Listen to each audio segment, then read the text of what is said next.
So we have a very modest subject, America, and we have some people that know a lot about it. So why don't we just start on my far right with the co-chair or the chair of the New Orleans Book Festival. Co-chair. Your co-chair. Always be a co-chair, never be a chair. Okay. So Walter, in your observation of all the people you have written about and all the other people you've read about over the years, who would you say is the greatest American we've ever had? Benjamin, look, I mean... Besides David. Present company excluded. It changes depending on the moments of history, but at this moment, Benjamin Franklin is the person we need most. The person who knew most how to unify different viewpoints, who could see across different disciplines to see the patterns, who understood the basic underlying values of what it meant to be an American, who helped bring the colonies together, but also understood how to do a realistic balance of power diplomacy, which we're doing very badly, I think, with the Ukraine situation, where we're not trying to create a geopolitical balance with China and others. Okay, so now you have written books on Steve Jobs. It's reported in the press you're working on one on Elon Musk. You know Bill Gates, and you wrote a book about Albert Einstein. Which of those four is smarter? Albert Einstein. Really? Okay, no doubt about it, right?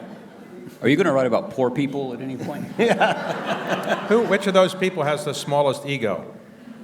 My favorite on the ego was Henry Kissinger, because he didn't have any humility, but there's a line that Ben Franklin used, which is that you don't truly need humility, you just need the pretense of humility. You have to learn to fake it. And Kissinger at one point was looking at an audience like this, and he said, "I have never seen such a distinguished sea of faces since I last dined at the Hall of Mirrors in Versailles, alone."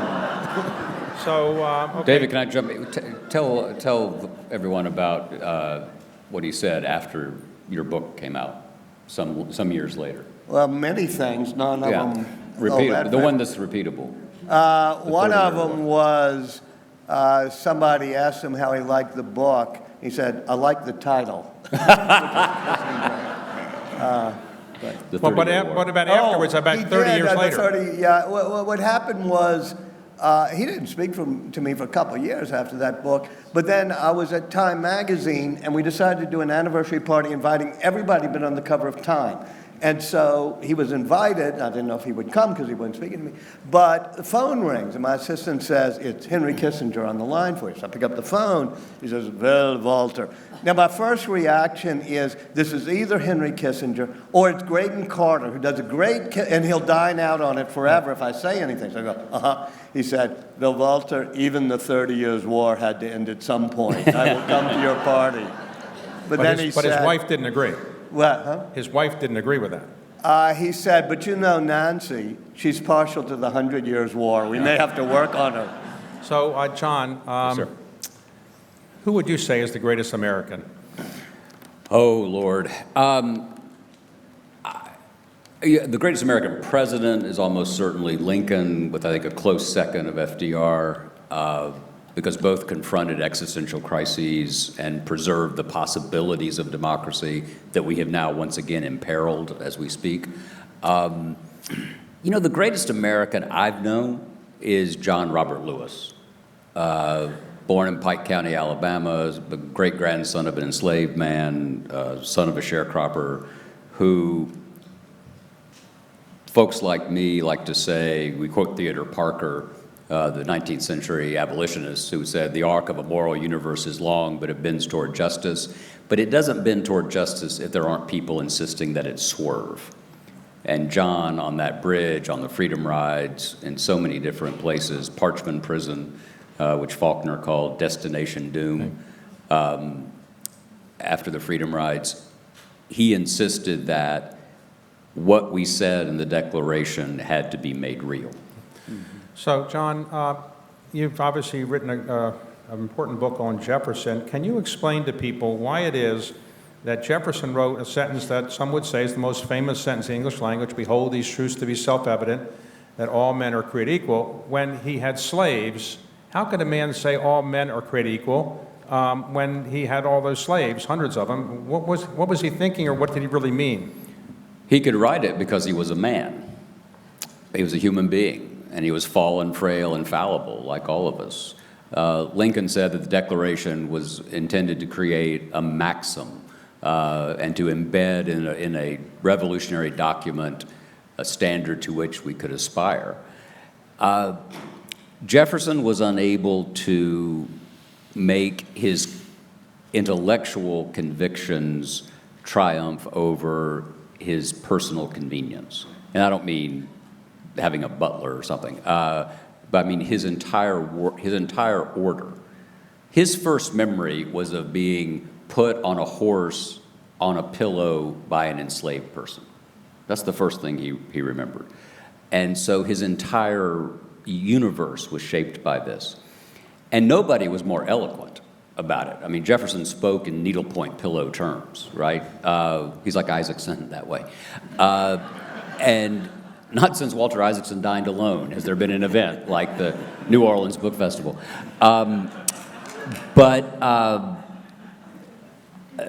Kathy just threw up.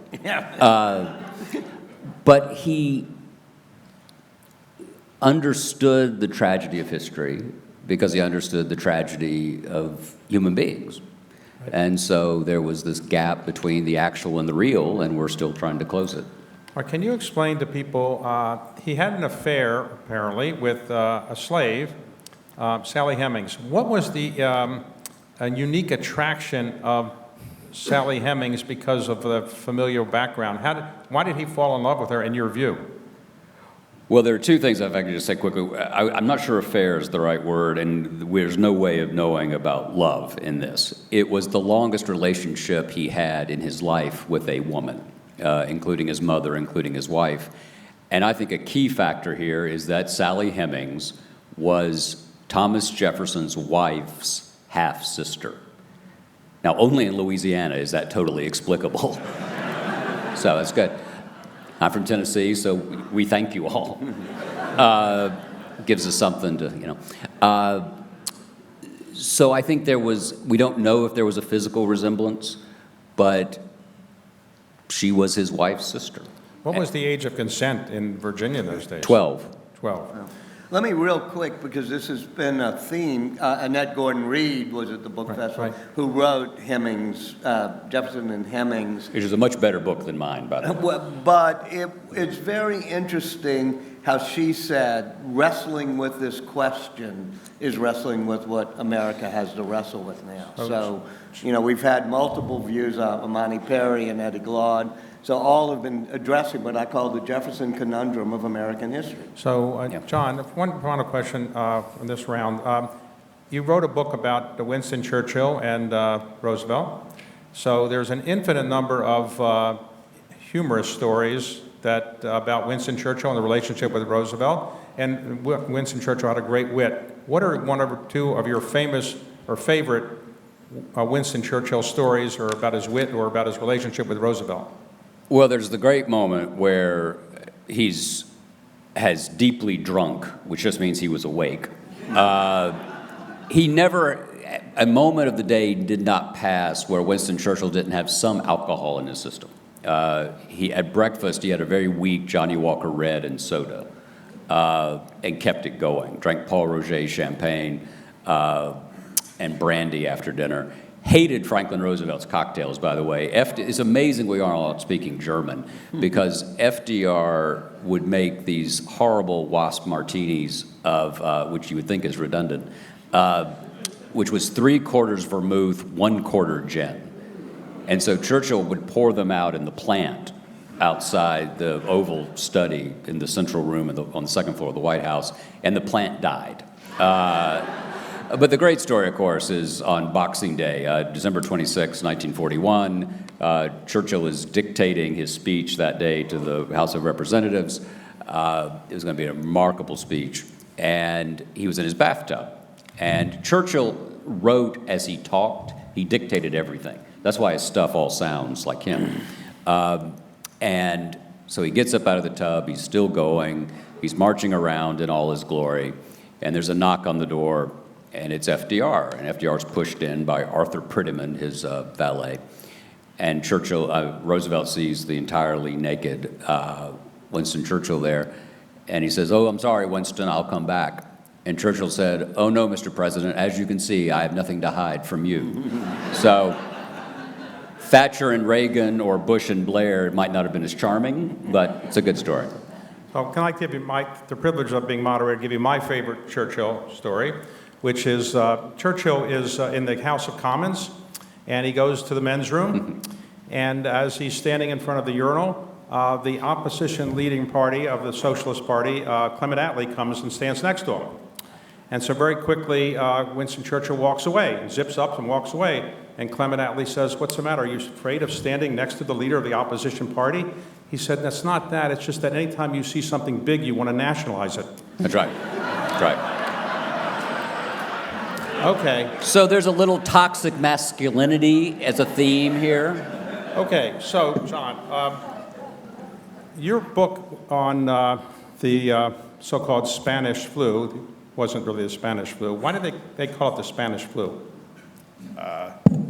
Because the rest of the world was at war, or the rest of Europe was at war, and they had press controls and didn't want to say anything that was negative, so they didn't write about it. Spain was not at war, and a lot of people got sick in the first wave, which was not lethal, but a lot of morbidity, and the press wrote about it, so they got the name Spanish flu. Now, in this particular, in the coronavirus episode we've had, tragedy, we were told there were 3 things you should do for sure. One is wash your hands, one is wear a mask, and 3 is socially distance.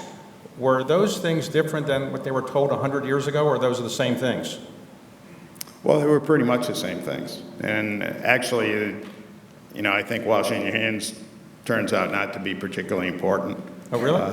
But not for some diseases, yeah, but for COVID, not particularly. It's actually more important for influenza. Now, in this particular coronavirus tragedy we've had, we are told by our public officials all the time, you do this, do that. What was told to the American public at the time of that virus? Well, again, because we were at war, initially nothing. People were told, quote, "This is ordinary influenza by another name," unquote. That's coming from national public health leaders. There was essentially zero national leadership. In most localities, they echoed that. I remember there's an Army base outside Little Rock where I quoted a physician there saying, "We have thousands sick. There's nothing here but death and destruction." The Little Rock newspaper, almost on the same day, is saying Spanish flu, same old fever and chills, trying to be totally dismissive of it. This time around, we sort of have 2 belief systems. There's the majority, a solid majority of the American people who believe in the public health advice. We have a distinct and significant minority that believes something else. In 1918, there was just chaos. It was a much more lethal disease. The most vulnerable population was actually children under the age of 10, and then young adults, particularly in their 20s and 30s.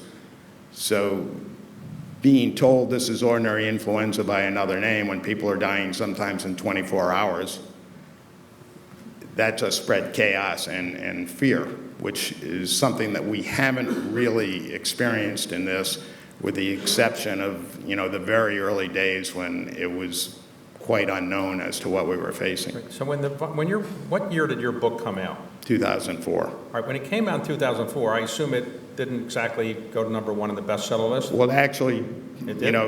not #1, but #7. Okay, that's not bad. So, but people weren't Not that we calling you keep up track. People probably- Never look at the Amazon rankings. Stop Never, the ever. spread. People weren't calling you up every hour on the hour saying, what do you think? So when we had our coronavirus tragedy, all of a sudden did people think you were a genius for having written this book? And what is your next book going to be on? Well, we're in Louisiana, and I guess, most of the people here, many probably familiar with another book that I had written called Rising Tide. Thank you, okay.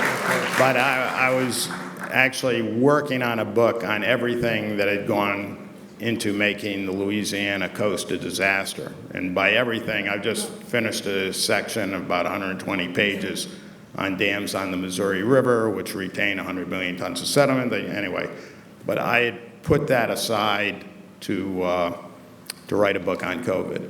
And I, told my publisher I was not going to race with anybody to publish.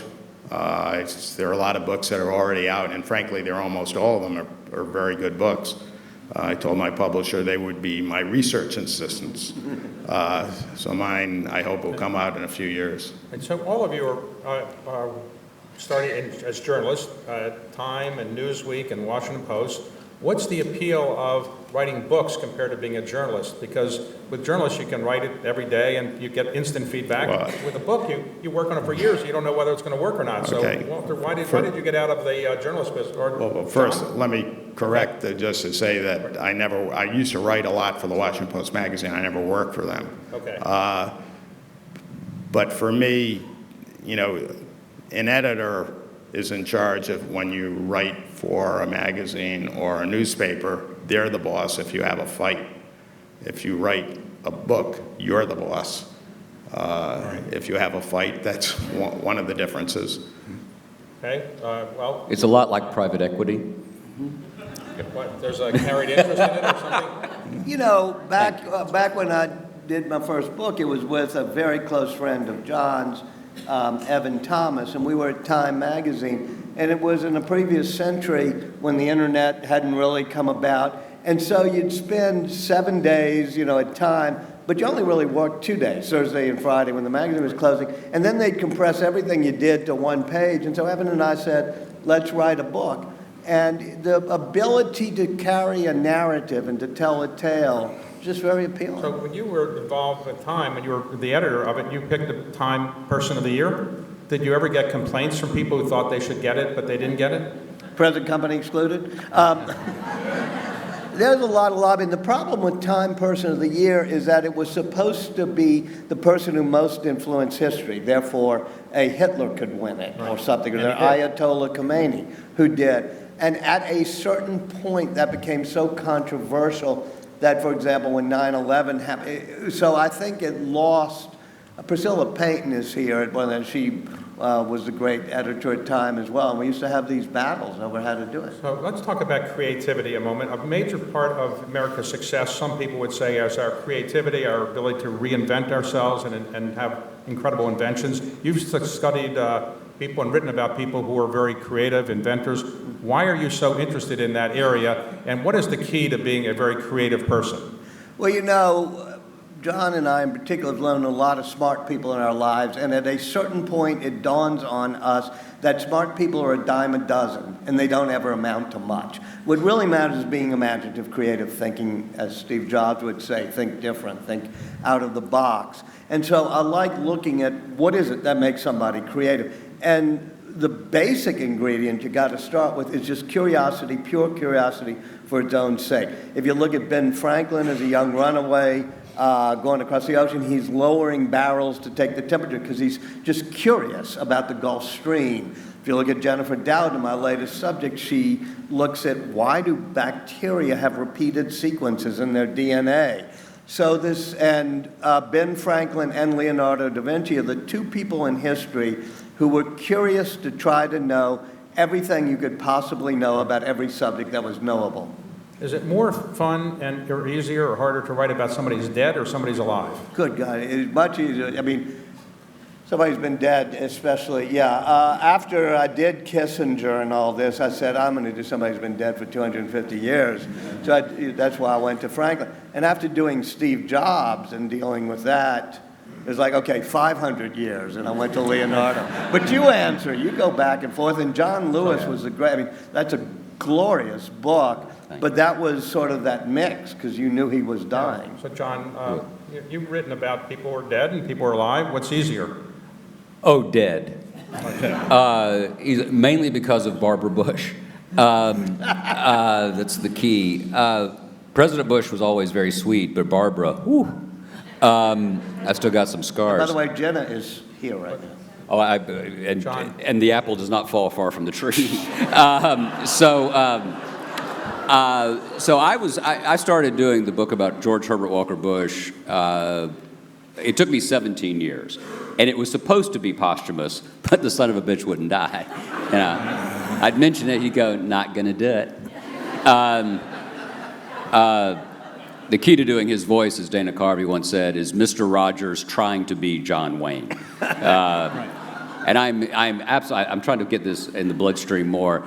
One of the best tweets of all time, which is like the best restaurant in a hospital, I realize. But somebody a couple of months ago wrote that if Mr. Rogers and Doris Goodwin had had a one-night stand, I would have resulted. So I insist that that's a good thing. Doris is a little trickier. The interesting thing about Dead versus Alive is, as you know, David was incredibly close to the Bushes. President Bush Sr. was not the most reflective guy, verbally. Thought deeply, all that, but he had a hard time. English was not his strong suit. And he once said late in the '88 campaign, it's no exaggeration to say the undecideds could go one way or the other. Thank you, Mr. President, for that. But what it did do, and I think Walter's probably had this experience, John only writes about deadly natural disasters. So I'm with David. I want to know what you're writing about next, and is a flood coming? The biographer of the Book of Exodus, John Barrett, I was able, by spending time with him, I was then able to imaginatively go back to the Oval Office, to various moments, and have a better sense of what it was actually like in that room, because I knew what he was like. Did he tell you in advance he wanted you to give the eulogy at his funeral? Did you know that in advance? I did. Well, not before the book, but some years. Okay. After the book, before he died. Walter, if you could interview or ask a question of any of the people you wrote about who were not alive, Leonardo, Einstein, Benjamin Franklin, who would you want to most meet with and have dinner with, and what question would you want to ask them? Franklin's the guy you most want to hang around with. He loved inventing things. You'd want to show him off the new devices. Lots of girls. Yeah, well, farmers' daughters jokes, those type of things we shouldn't do now. But to me, Leonardo's the great mystery. Just like the Mona Lisa, where there's no sharp lines, everything's slightly sfumato, it's called, blurred. With him, it's always slightly blurry, and I would just love to drill down with him on how he just loved every subject imaginable. He thought of himself as an engineer and scientist, not as an artist.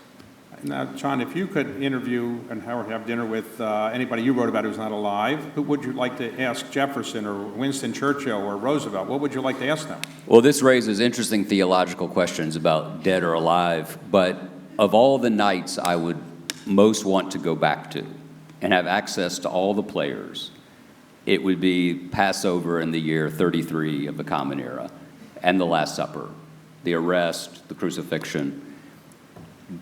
To what extent did the people in real time, as part of those historical events, understand, if at all, their larger significance?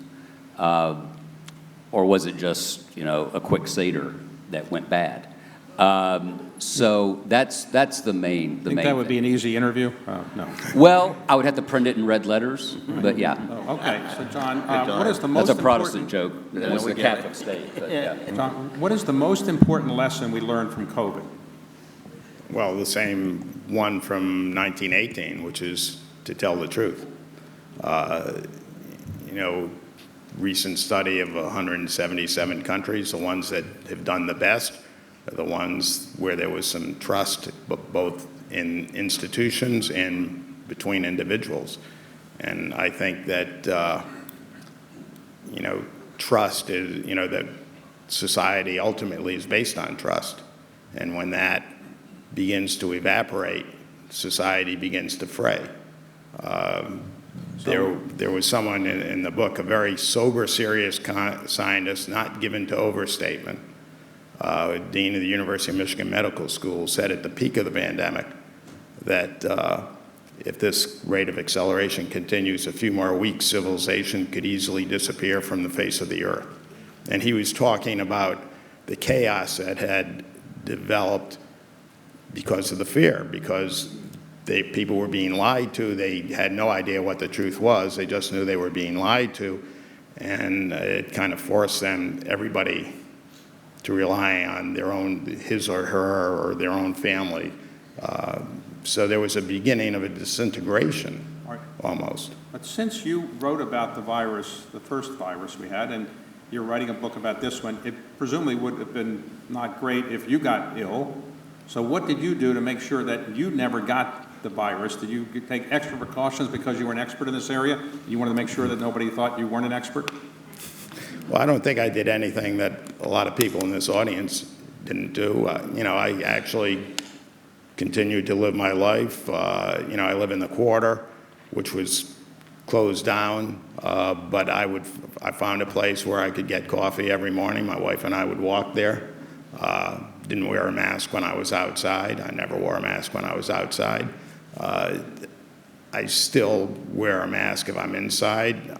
Look at the local conditions, case counts and so hospitalizations, so forth, to determine what and when I'm planning to have dinner inside a restaurant tomorrow for the first time in quite a while. I want to say something else about creativity that, because I've thought about this a lot myself, and creative people seem to have two, aside from number one, incredible, to produce anything, incredible persistence. They seem to have both a vertical and a horizontal vision. A vertical to allow them to drive really deeply down into a subject, but a horizontal vision so they see connections between things that other people don't see. I think Henry James said, be one of those on whom nothing is lost. I think that's one of the keys to creativity. And then T.S. Eliot talked about concentration without elimination. Viewing the world that way, I think those are important things. Jon, you've written a lot about religion in the United States. Why do you think the appeal of religion has receded compared to what it was 100 years ago in the United States, if you think that? And why has it receded less than it has in Europe, where it seems to be very much in recession? Yeah, it's a great question. I think part of it is that religious institutions have proven to be as frail and subject to corruption and failure as secular institutions. I think that if you look at the demography, you're much more likely, if you're under, say, 35, to be what's called, this is called the rise of the nuns, not Sound of Music, but N-O-N-E-S, meaning that you're not affiliated at all. But there's an interesting section of that which is called SNR, spiritual, not religious. And so my sense is that the fundamental human impulse for meaning, connection, to go to Jon's image, both horizontally and vertically, and the horizontal connection tends to lead to a vertical questioning, is perennial. Religious faith has survived the church's worst moments. It survived Darwin. It survived the scientific revolution. And I think that it's, to use an overused phrase, we are at a kind of inflection point demographically. I'm an Episcopalian. There are only 6 of us left. Probably they're all here. So we have a quorum. We can vote on something. But literally, the demographic picture for the Episcopal Church, which has produced more American presidents than any other denomination, for what it's worth, means that we might not exist as an operating enterprise in the next 50 years. I was at dinner last night with a lay deacon in the Roman Catholic Church in Columbus, Ohio, who they have 140 parishes in Franklin County, Ohio, and 60 priests, right? And so there are huge institutional pressures. My own view, and one of the reasons I wrote the John Lewis book, which you were very kind about, was that I don't think it's useful to try to push religion out of the public square. I think that it needs to be managed and marshaled because it is innate. It's like trying to push economics out or geography or partisanship. You've written a lot about American soul and so forth. Why do you think it is that people say they're prepared to die for their country, but they're not prepared to die for their state, their city, their school? What is it about a country that makes people want to die for it? Well, I think that that's a hugely important part of the American story, because when Thomas Jefferson talked about my country, he meant Virginia. And the shift from these United States to the United States is the most important loss. It's like Wordle. Take those two letters off, right? And really, the United States wasn't really a common feature in the vernacular until after the Civil War. I think there's the difference between nationalism and patriotism, the difference between devotion to union and devotion to ideals is very complicated. And I'll just say that the United States has always done best when we have focused on, to go back to where we started, when we focused on making that sentence that David calls the most important sentence ever originally rendered in English. I am a little careful about that because it's like the Texas gubernatorial candidate who was against teaching Spanish in the public schools and said on the stump one day, if English was good enough for our Lord Jesus Christ, it's good enough for Texas. It's a little tricky. But when W was governor, I told him that story. He went, that's pretty funny, asshole. So anyway, beautiful friendship. All right. So, Walter, this is called the New Orleans Book Festival. Why don't you call it the New Orleans Magazine, newspaper, Twitter festival? What is it about books that make you want to have your name behind it? Why are you so interested in books? You know, I love institutions, things that exist longer than you're going to, whether it be Tulane University, New Orleans, you give services. And a book is an embodiment of that. It's something that gets put down and it exists not just for us poor weekly news magazine former editors, where we were told you only have to be right for a week.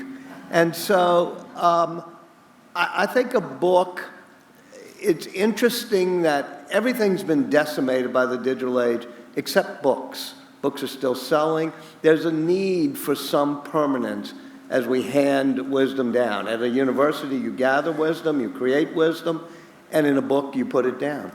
You know, I would just add that for students that might be here, if you read a book, it focuses your brain much more than reading a tweet. Mm-hmm. And I think if you're really going to develop your brain and your ability to think, which is the most important thing you can do as a student, I think, and as a person, I think books help to focus the brain and make you go from the beginning to the end and actually get, thought process, and actually you get much more out of reading a book than almost any other kind of thing you can read. That's an important point, which is that in the digital age, we leap around. It's like a web. We hyperlink all over. A book is a narrative. It starts at the beginning, and it takes you by the hand through an argument, through a tale. I mean, the Bible has the best lead sentence ever within the beginning comma, but it is a narrative chronology that helps you shape ideas, and that's why it's a special product.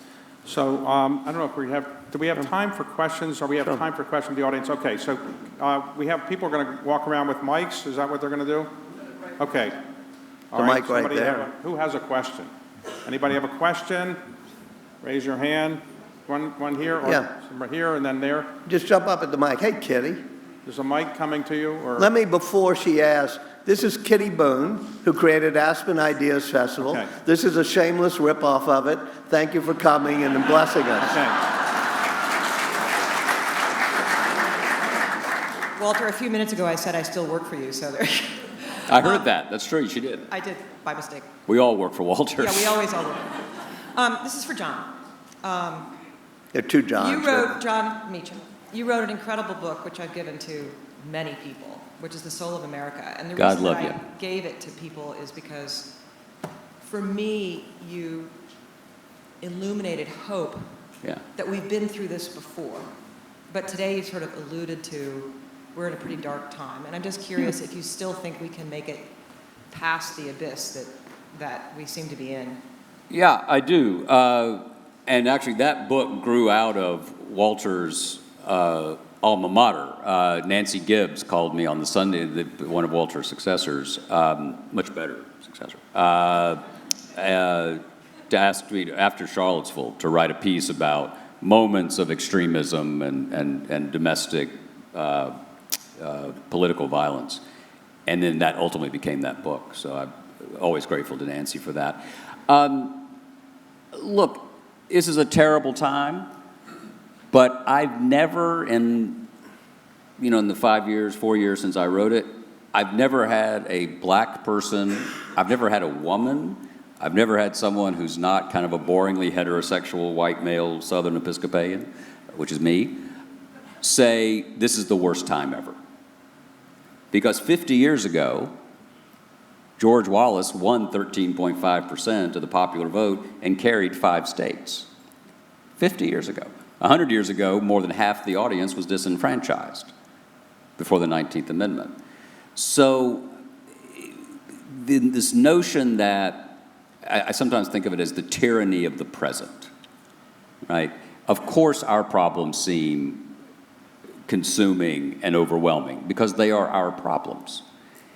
And my argument is that if we think historically, it's not a kind of, I'm not trying to offer you a literary Zoloft here, but I do think proportion creates more room for hope. So it's not as though there was a once upon a time, and suddenly the 2016 election happened and the world ended.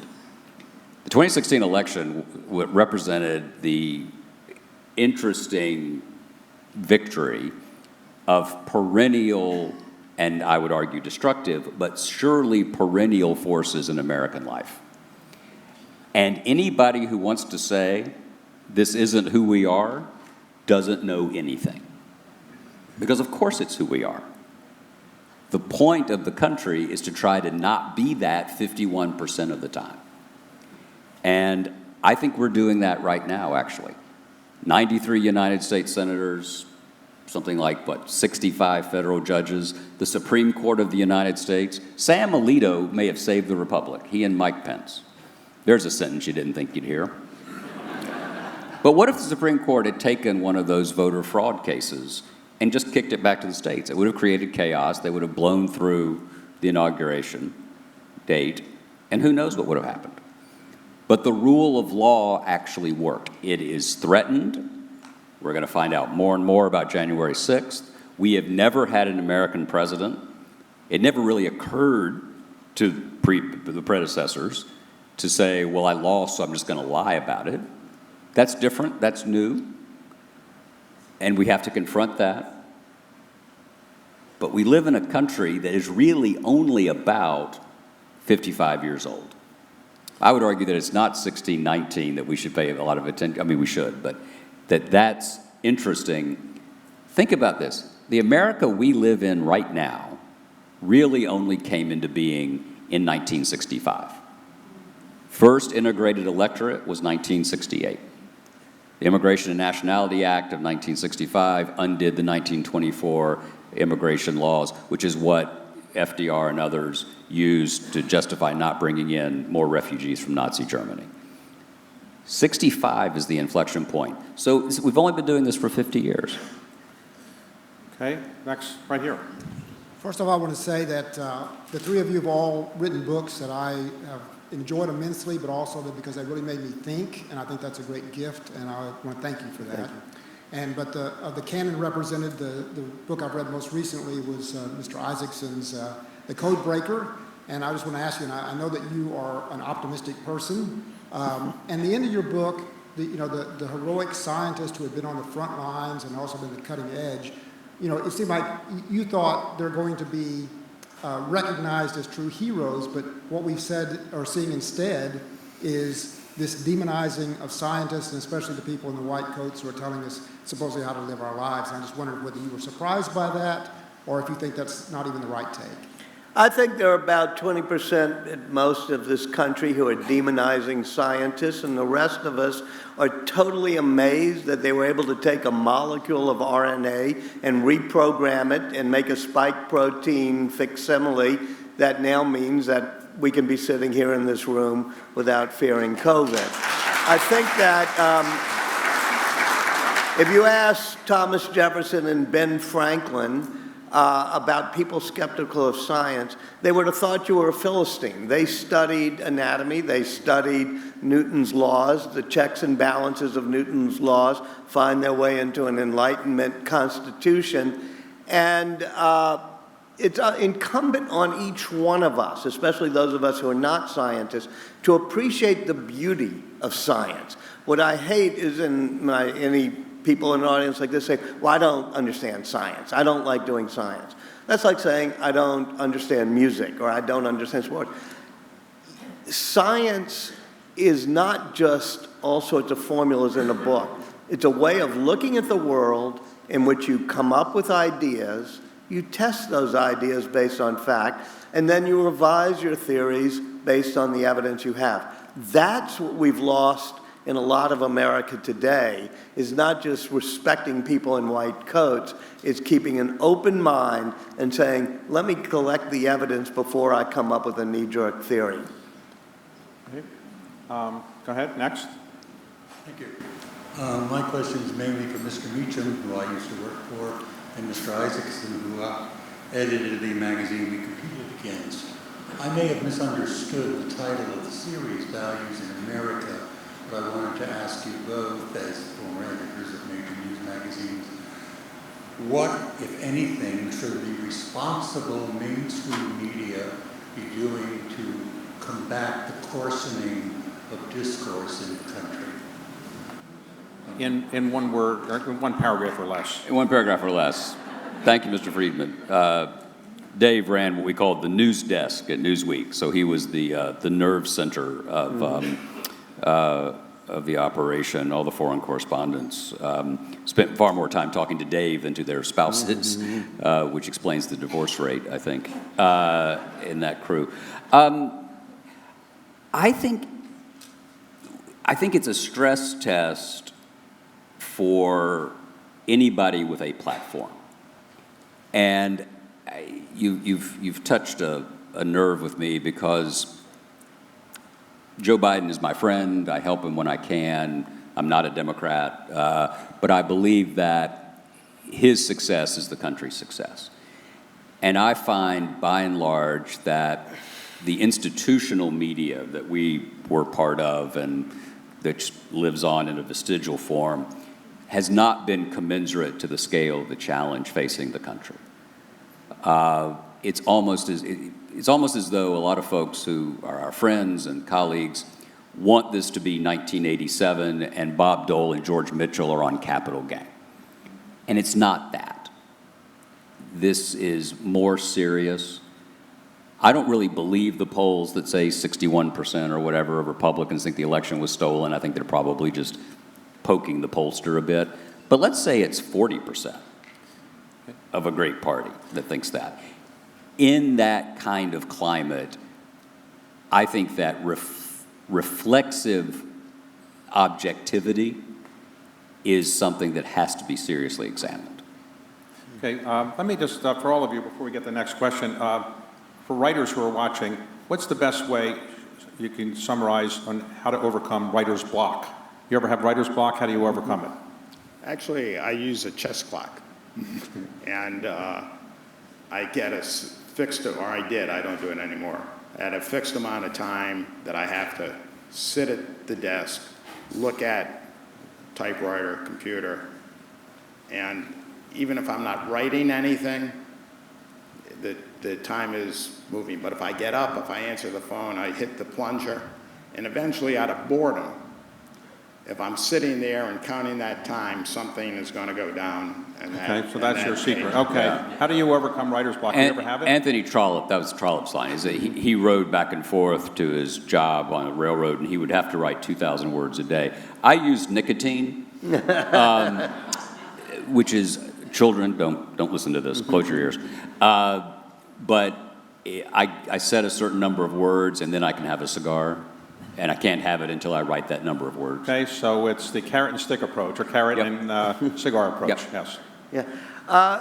Not to compare it to Leonardo, but an artist like Leonardo, when he got stumped, would keep sketching it out, keep refining it.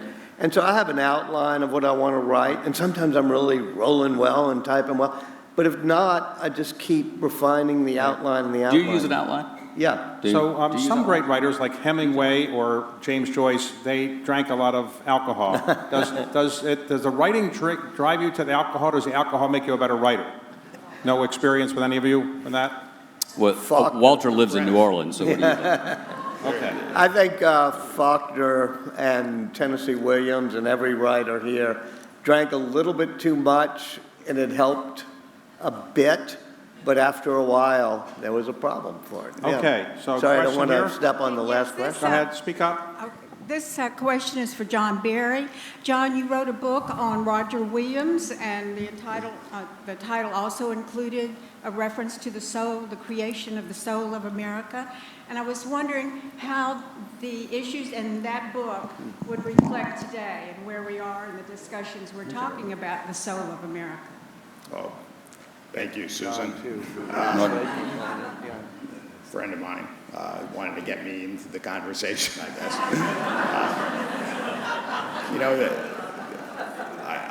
That book actually began with a book on the home front in World War I.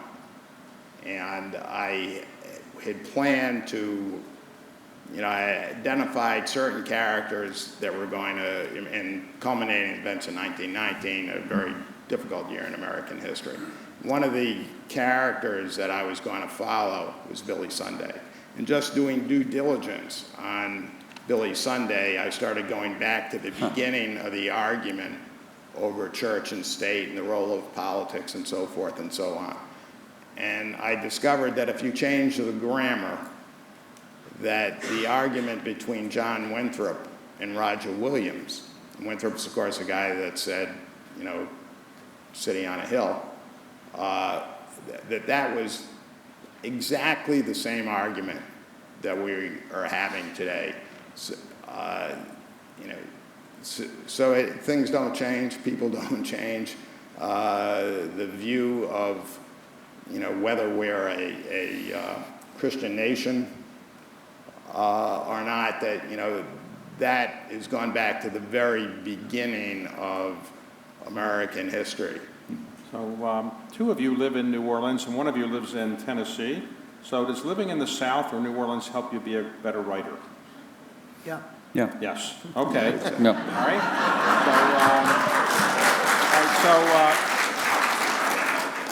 Walter, you've lived in the nation's capital.